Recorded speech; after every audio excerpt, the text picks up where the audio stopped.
Di sini saya akan menjelaskan tentang jabatan fungsional bidan.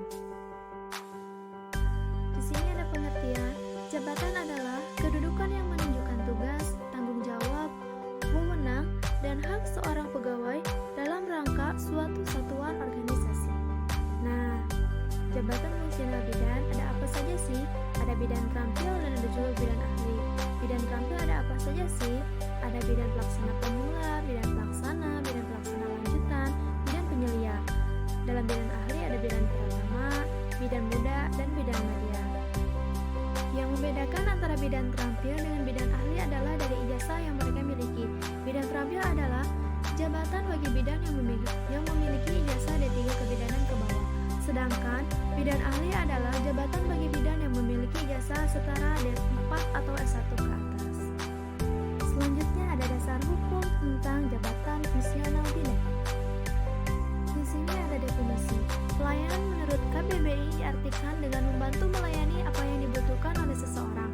Selanjutnya menurut KBBI jika dikaitkan dengan masalah kesehatan diartikan sebagai pelayanan yang diterima oleh seseorang dalam hubungannya dengan pencegahan, diagnosis, dan pengobatan suatu gangguan kesehatan tertentu.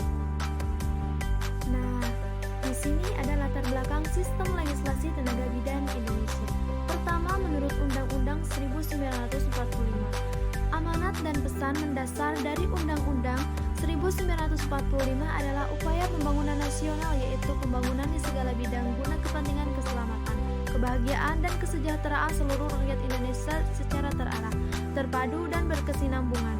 Tujuan dari pembangunan kesehatan adalah meningkatkan kesadaran, kemauan, dan kemampuan hidup sehat bagi warga negara Indonesia melalui upaya promotif, preventif, kuratif, dan rehabilitatif sebagai upaya peningkatan sumber daya manusia yang berkualitas.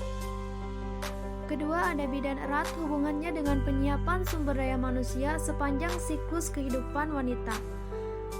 Karena pelayanan bidan meliputi kesehatan wanita selama kurun kesehatan reproduksi wanita sejak remaja, masa calon pengantin, masa hamil, masa persalinan, masa nifas, periode interval, masa klimakterium, dan menopause, serta memantau tumbuh kembang balita serta anak prasekolah.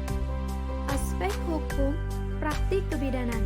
Pada Peraturan Pemerintah Nomor 32 Tahun 1996, tenaga kesehatan sarjana yaitu dokter, dokter gigi, apoteker, bidan, perawat, sarjana lain dalam bidang kesehatan, tenaga kesehatan sarjana muda, menengah dan rendah, misal asisten, apoteker, perawat, dan juga bidan. Selanjutnya ada pelayanan bidan yang terkait dengan aspek hukum. Pertama ada tindakan kesehatan administrasi yang meliputi pendidikan formal, SIB, SIPB, dan informed consent. Kedua ada tindakan kesehatan diagnosis yang meliputi jaminan kerahasiaan mutu pelayanan. Ketiga ada tindakan kesehatan terapi yang meliputi SPK standar profesi. Dasar hukum yang terkait dengan profesi bidan.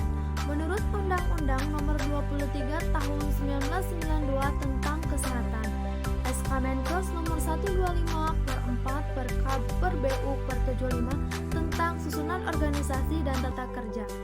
Depkes Peraturan Pemerintah Nomor 32 Tahun 1996 tentang tenaga kesehatan.